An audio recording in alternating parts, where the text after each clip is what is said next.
আল্লাহ তার নাম, কেউ রাখে নাই, তিনি রাখছেন।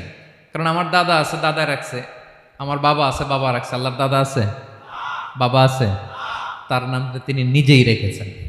ঠিক কিনা বলেন? তার নাম তিনি নিজেই রেখেছেন। তার কোনো শরিক নাই, তার স্ত্রী নাই, সন্তান নাই, তার পিতা নাই, তার দাদা নাই। আবার এই বিশ্বের বুকে, পৃথিবীর বুকে আল্লাহ নামেও দ্বিতীয় কোনো সত্তা নাই। আছে? আপনি কোনোদিন কারো নাম শুনছেন যে নাম রাখছে আল্লাহ? মালয়েশিয়াতে কার নাম আল্লাহ বলেন? আছে? বাংলাদেশে? আমেরিকাতে?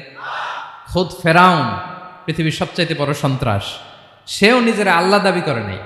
বলছে আনা রব্বুকুমুল আ'লা, ফাহাশারা ফানাদা ফাকালা আনা রব্বুকুমুল আ'লা, আমি তোমাদের বড় রব। কিন্তু সে বলে নাই আমি আল্লাহ। বলছে? কারণ এই নামটা ইউনিক। তার নামটা কেউ রাখার স্পর্ধা করে